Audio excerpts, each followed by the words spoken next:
바람도 불고 진눈깨비 눈도 내리고 남극과 북극에 빙하도 있고 낮에 연보랏빛, 연분홍빛이 보이고요.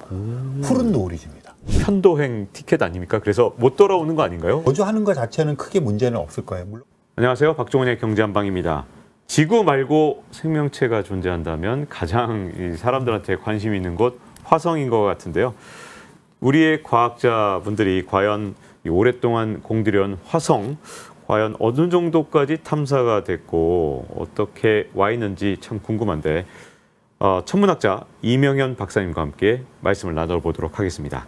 이 태양계 말고 지구에서 생명체 이외에 생명체를 찾아본다면 가장 유력한 곳이 화성이다. 맞습니까? 네, 맞습니다. 그 가장 유력한지에 대해서는 잘 모르죠. 아직은 더 유력하게 생명체가 존재할 수 있는 후보들이 있긴 한데요. 화성이 그래도 가장 유력하다 이렇게 말씀드릴 수가 있어요. 그 이유는 화성에 지금까지 우리가 가장 많은 무인 탐사선들을 보냈고요. 앞으로 계획도 굉장히 많이 있어요. 그러니까 자세히 들여다보고 있다는 거죠. 그렇기 때문에 화성에서 생명체가 발견될 확률이 굉장히 높다 이렇게 말씀을 드릴 수가 있겠네요. 그럼 화성에서 발견을 해야 되는 게 이제 물이 있고 이 물을 통해서 생명이 있고 이런 것들을 발견해 나가는 어떤 과정 같은 게 필요한 건가요? 그렇죠. 지난 1976년에 바이킹 1호가 처음 화성에 착륙을 했어요. 제대로. 그리고 나서 수십 년 동안 굉장히 많은 탐사선이 갔는데요. 갈 때마다 이제 새로운 발견들을 하잖아요. 종합해 보면 화성에는 대기가 있고요. 지구의 한 1000분의 1 정도로 옅어요. 하지만 대기가 있으니까 바람도 불고 진눈깨비 눈도 내리고 남극과 북극에 빙하도 있고 뭐 땅을 파면 얼음도 나오는 거 봐서 땅속은 좀 젖어 있는 액체 상태에 물이 있는 것 같고 약간 그 지구상에서 가축들이 이렇게 왜 메탄가스 뿜어내잖아요. 그 소화작용하면서 그런 거 같은 메탄가스가 막대한 양이 주기적으로 나오고요. 그러니까 이런 것들이 다 약간 생명과 관련되어 있는 징후들이거든요. 그래서 그 화성에 탐사선을 보내서 땅을 파서 그 속에 있는 메탄가스를 뿜어내는 미생물이나 박테리아를 찾자. 이게 지금 현재의 목표예요. 굉장히 구체적이죠. 오, 진짜 구체적인데요. 네, 그래서 지금 가 있는 퍼서비어런스 호라고 하는 미국의 탐사선이 있는데요. 굴착기가 있어요. 근데 깊이 파지를 못하고요. 그래서 그 다음 미션은 이걸 뭐 1m, 2m를 파는 굴착기를 가져가는 미션으로 가고 있어서 화성은 한 단계, 한 단계, 한 단계 생명체 발견을 위해서 지금 나아가고 있는 과정이 있습니다. 옛날에 이 화성을 이렇게 망원경으로 쳐다봤을 때 운하 있네라고 착각을 했다가 맞아요. 거기서부터 뭐 온갖 뭐 소설도 나오고 영화도 나오고 거기서 인간의 상상력을 정말 자극했었잖아요. 네, 맞아요. 근데 운하는 없었던 건데 그럼에도 불구하고 물이 흘렀던 흔적들은 여전히 그러니까 있고 네. 그런 상황인 거죠. 그 노엘이라는 사람이 이제 노엘 천문대를 만들어서 운하가 있다 주장했는데 실제 그 인공적인 운하는 없지만 물이 흘렀던 흔적들은 굉장히 많이 발견이 되고 있어요. 실제로. 그래서 표면에서 물이 흘렀었고 바다가 있었다는 거는 그 과학적 사실이고요. 근데 이제 이게 뭐 충돌 과정을 통해서 없어졌다 이렇게 보고 있어서 하지만 땅속은 이제 조금 더 따뜻하니까 거기에는 액체 상태의 물이 있을 것 같고 뭐 그러면 당연히 생명에 대한 이야기를 할 수가 있겠죠. 이 화성 사진을 보고 제가 깜짝 놀랐던 게 전 화성 그러면 그 사진을 보기 전에는 뭔가 붉은색으로 하늘도 붉은색이고 네. 그럴 줄 알았는데 하늘이 파래? 그리고 얼핏 지구 사진하고 이게 지구의 미국의 사막지대를 찍으면 이러지 않을까 뭐 이런 느낌이 좀 있었거든요. 네바다주 사막지대 네, 사진하고 거의 똑같은 느낌? 그러니까 처음에 이렇게, 그 큐리오시티가 화성 사진을 찍었을 때 그 네. 미국의 탐사선인데요. 그 우리나라 모 방송국에서 그랜드 캐년 사진을 내보내면서 화성 사진이라고 착각을 내보내는 그러니까 미국 나사에도 홈페이지에 네. 화성 사진과 그랜드 캐년 사진을 보여주면서 이렇게 비슷하다. 그런 거 이제 잘못 따온 거죠. 순간적으로. 그런 적이 있었을 정도로 비슷합니다. 와. 그리고 아까 하늘 얘기하셨는데 이게 화성은 대기 조건이 조금 달라가지고요. 이 지구랑 좀 거꾸로 해요. 낮에 연보랏빛, 연분홍빛이 보이고요. 푸른 노을이 집니다. 붉은 노을이 아니라. 그래서 사진 보시면 아마 노을 지는 장면 보셨을 거예요. 그래서 너무 좀 신기할 것 같죠. 네네. 네네. 아니 그래서 이 파란 사진 도대체 뭐지 하고 네, 진짜 맞습니다. 깜짝 놀랐거든요. 노을이 지는 그런 장면입니다. 야, 노을이 파란 노을. 네. 붉은 하늘에 파란 노을. 야, 이거 화성에 가보면 정말 정말 특이하게 가보고 저도 거예요. 그것 때문에 가보고 싶습니다. 그것 때문에 정말 아름답고 묘한 느낌이 좀 들 그렇죠. 것 같은데요. 근데 이 여러 주요국들이 지금 화성에서 탐사를 노리고 있고 여러 가지 이제 목표들을 수행하고 있잖아요. 그러면 지금까지 어디까지 가 있는지 지금 현재 목표 달성은 잘 되고 있는지 이런 것들이 좀 궁금한데요. 화성에 이제 궁극적으로는 사람이 타고 가는 유인 탐사선을 보내는 계획인데 그것도 대략 한 2040년 정도로 미국 나사에서는 잡고 있고요. 지금은 무인 탐사선들이 가서 활동을 하는데 목표가 생명의 징후를 찾기와 생명 찾기예요. 그래서 지금 퍼서비어런스라고 하는 미국의 탐사선이 활동을 하고 있고요. 중국 탐사선도 한 대가 돌아다니고 있어요. 땅에서.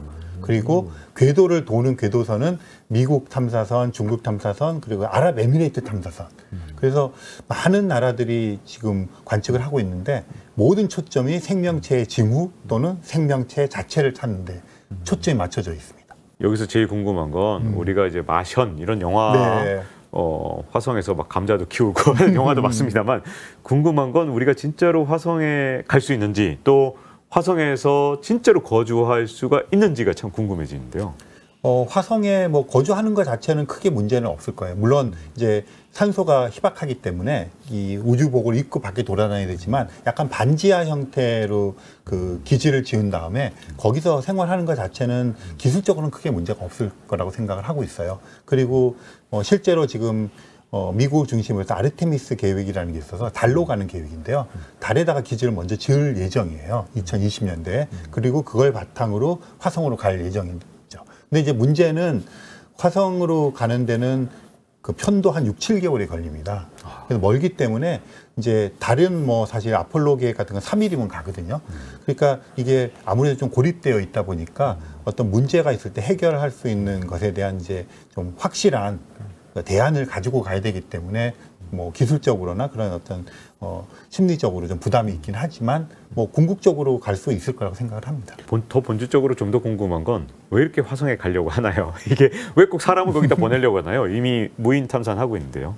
그 이제 무인 탐사를 해가지고 우리가 알게 되면 주로 이제 과학적인 목적을 달성을 하잖아요. 그런데 아무래도 아직까지도 과학자들 사람이 직접 가서 보는 것만 못 하거든요. 그래서 이제 과학자들은 뭐든지 직접 가서 직접 보기를 원하고 샘플을 가지고 오기를 원하고 이런 것이 있고요. 또 한편에서는 이게 이제 기본적으로 인간의 본성인 것 같아요. 지구상에서도 극지 탐험들을 하잖아요. 산에 올라가고 남극에 가고 바다 깊이 내려가고 그런 것들의 어떤 확장인 인간 본성이 있는 것 같고요. 또 한편으로 지금 이제 새로운 재벌이라고 얘기하는 뭐 일론 머스크라든가 제프 베이조스 이런 신흥 재벌들은 어릴 때부터 약간 B급 그 만화들, SF 이런 걸 보고 자라서 그 우주 공간이라고 하는 것이 자연스럽게 생겨난 것 같아요. 1세대 재벌들이 뭐 개척에 땅을 개척하는 꿈을 꿨다면 그들은 그런 꿈을 꾸고 있어서 이런 것들이 자연스럽게 산업으로 연결되어서 지구상에서 못다 이루는 어떤 산업적인 꿈을 개척하려는 그런 또 생각이 있는 것 같아요. 근데 여전히 화성으로 가는 건 편도행 티켓 아닙니까? 그래서 못 돌아오는 거 아닌가요? 언젠가 돌아올 수 있는 건가요? 어떻습니까? 그 이제 미국 나사 같은 이제 국가기관에서 하는 것은요, 갔다가 돌아오는 겁니다. 기본적으로 탐사기 때문에 주로 이제 미국도 지금 과학자 6명을 태워서 2040년쯤 보내려고 그러는데 6, 7개월 갔다 한 달 정도 있다가 다시 돌아와서 한 500일이 넘는 그런 건데 지금 말씀하신 것처럼 상업적으로 민간에서 가려고 하는 것들은 편도로 가서 기지를 짓고 살겠다. 이런 건데요. 그 돌아오는 계획을 구체적으로 세우진 않았지만 이제 미국의 나사 탐사선도 그렇고 뭐 거기도 비상으로 돌아올 수 있는 그런 것들은 뭐 일론 머스크의 계획 안에도 들어 있어서 돌아올 수는 있지만 거기서 정착하는 걸 이제 기본적으로 목표로 삼고 있는 거죠. 과연 화성 탐사가 어떻게 될지 참 궁금한데 목표대로 현재로서 2040년에 화성 유인 탐사 그때쯤 되는 거죠? 네네. 미국 나사가 계획이 그렇습니다. 와, 실현 가능할까요? 달에 1969년 7월 20일 날 아폴로 11호가 사람을 보냈잖아요. 그 이후부터 이제 그 다음 타겟이 화성이었어요. 그리고 그래서 이제 연기를 거듭해서 지금 이렇게 됐거든요. 그 이유가 그 달까지는 이제 한 일주일짜리 왕복 여행인데 이건 500일이 넘게 되다 보니까 사람이 살아서 가다 살아서 돌아야 되잖아요. 그 생명 유지 장치. 그러니까 뭐 고립된 곳에서 어떤 산소 공급 문제도 있고 연료 문제도 있고 식량 문제도 있고 심리적인 문제 이런 것들을 지금 하나하나 다 이렇게 클리어하고 있거든요. 그런 것들이 다 되어야 보내는 거잖아요. 그래서 지금 미국 나사에서는 한 30명 규모의 화성으로 갈 후보들이 훈련을 받고 있습니다. 와, 앞으로 어떻게 될지 정말 흥미진진합니다. 근데 우리가 화성만 있는 게 아니지 않습니까? 뭐 토성이나 목성 자체는 생명이 존재하기가 어렵다고 보고 있지만 많은 분들이 그죠? 아직은. 맞습니다. 근데 거기에 있는 위성들은 또 얘기가 다르다면서요? 네, 위성들이 지금 굉장히 핫한데요. 네. 그 특히 이제 목성의 위성을 보면 유로파라고 하는 위성이 있어요. 네. 그 유로파는 그 겉에가 다 이렇게 얼음으로 되어 있는데 막 균열 같은 게 많이 보이고요. 그리고 우리가 관측을 이렇게 해보니까 그 유로파의 그 속에 녹아 있는 액체 상태의 물이 있는 것 같고요. 그 바다죠. 해저 바다고 그 양이 지구의 바다보다도 많은 것 같아요. 그리고 심지어는 소금기가 보이기도 하고요. 그래서 그렇다면 거기에 생명체가 존재하지 않을까. 근데 목성의 위성이 유로파뿐 아니라 이오, 가니메데, 칼리스토 이런 애들도 비슷하거든요. 지금은 유로파에 타겟을 맞추고 있지만 그렇고 그 다음에 토성의 위성으로 가면 타이탄이라는 애가 있어요. 굉장히 큰 위성인데 그 메탄가스나 암모니아 가스가 굉장히 많습니다. 그리고 얘네들이 액체 상태가 돼서 막 바다도 형성하고 강도 흐르고 호수도 있고 이래요. 근데 그게 지구가 처음 생겼을 때 모습이랑 비슷해요. 그러니까 초창기 지구에서 생명체 탄생의 과정을 볼 수 있지 않을까 이런 기대를 하는 거고요. 또 하나는 엔셀라두스라고 하는 참 작은 위성이 있는데 얘는 간헐천이 있어요. 이 물이 뚫고 나와서 이렇게 왜 옐로우스톤 같은 거 나오는 거 있잖아요. 그런 게 관측이 됐어요. 그런 데가 보통 생명의 보고라고 많이 보고라고 나오잖아요. 얘기하잖아요. 네. 그래서 요 지금 말씀드린 이 목성과 토성의 위성들이 굉장히 주목을 받고 있죠.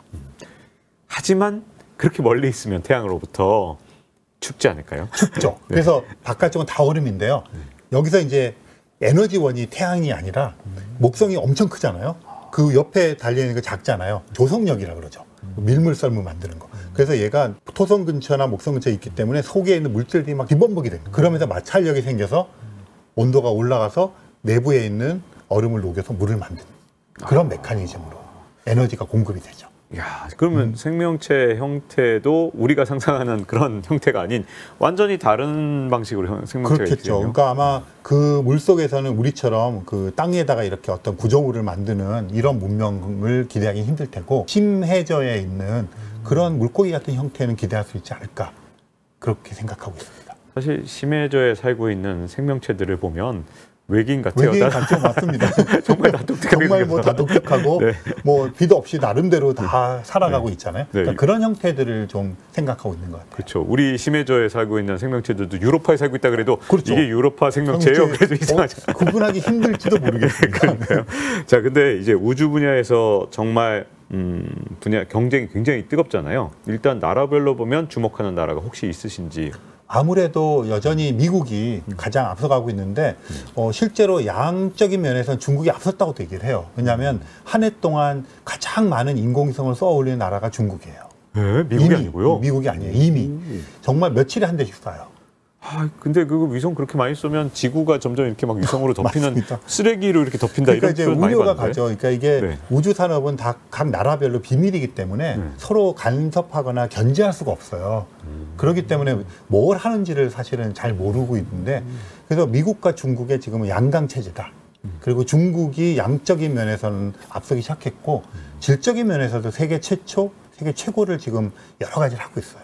그래요? 네, 그래서 질적인 면도 뭐 예전에 우리가 중국산 그런 값싼 거였지만 지금은 뭐 품질 너무 좋지 않습니까? 그래서 중국에서의 우주 산업도 우주 탐사도 질적인 면, 양적인 면에서 지금 미국을 제쳐가는 그런 과정이라고 말씀드릴 수가 있겠습니다. 이게 지금 뭐 옛날처럼 일강으로 미국 혼자서 이렇게 하는 게 그런 게 아니라 절대 아니고요. 지금 막 각국이 경쟁하는 네, 두 나라가 체제거든요. 양강 체제에 미국을 중심으로 해서 이제 서방들이 협업을 하고 중국은 그냥 오로지 혼자.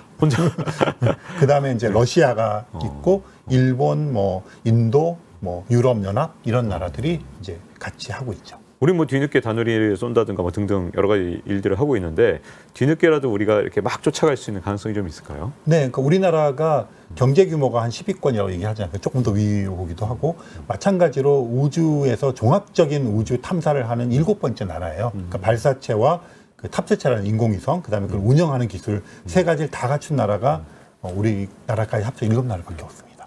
우주 개발에 이렇게 참여하고 또 혹시 앞서가게 되면 장점이 뭐길래 이렇게 다 경쟁을 하는 걸까요?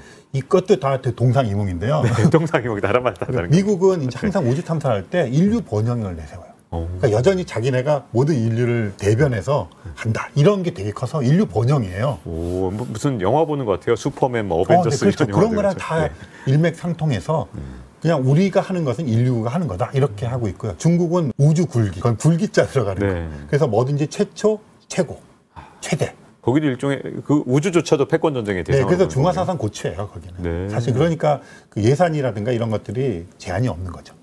그 일본은 다 아시겠지만 과학적으로 굉장히 큰 성과를 남겨요. 그런데 여전히 우리가 의심하고 있는 거는 군사 대국을 지향하는. 아니, 이제는 뭐 좀 약간 대놓고 하잖아요. 지난해부터 그렇게 네네. 시작했죠. 그래서 그거는 뭐 그렇게 다 의심하고 있고요. 그 다음에 이제 인도가 있는데요. 인도는 그 탐사선 같은 탐사선 미국의 한 10분의 1 가격으로 만들어요. 물론 성능은 좀 떨어지지만 그 철저하게 상업적인 걸 노립니다. 틈새 시장. 그러니까 그렇게 각 나라마다 이제 어떤 특성들이 있는데 우리나라는 그럴 여유가 없어요. 일단 우리는 종합적인 국가이라서 어떤 우리나라만의 특색을 나타내기보다는 일단 따라잡기. 그래서 지금 누리호를 통해서 따라잡기가 됐거든요. 그러니까 지금부터는 이제 사실은 우리도 어떤 전략을 우리가 할 것인가를 이제 생각하는 시점에 이제 도달한 거죠. 우리가 늦게 시작해도 정말 나중에 뒷심발휘하면서 잘한 적이 정말 많았으니까 우주 개발도 좀 그랬으면 네, 좋겠는데요. 맞습니다. 실제로 우리가 지금 일본 따라잡기가 그 단기 목표예요. 오, 야, 앞으로 정말 이 우주하면 진짜 가슴이 설레는데 아, 네. 과연 이 달에 간 다누리 최근 이 궤도 진입에 성공하면서 과연 우리도 화성 뭐 개척이나 이런 데도 참여하면서 정말 우주 강국으로서 좀 속도를 내는 모습을 기대할 수 있었으면 좋겠습니다. 자, 이렇게 2부를 마칠 시간이 됐고요.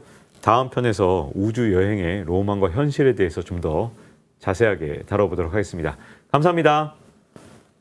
90분이나 뭐 10여 분이 아니라 3일을 있었습니다. 오. 그 지구를 15바퀴를 돌았어요. 야, 이거 진짜 우주 여행이네요. 뭐 지금 기대하기는 뭐 이렇게 아까 100km 올라갔다 오는 그런 정도는 그 대륙 간 여객선, 뭐 비즈니스 클래스 정도까지 떨어질 거라고 예상을 하고 있습니다. 지금은 정말 이렇게 올라가게 모든 여건들이 다 갖춰진 것 같아요.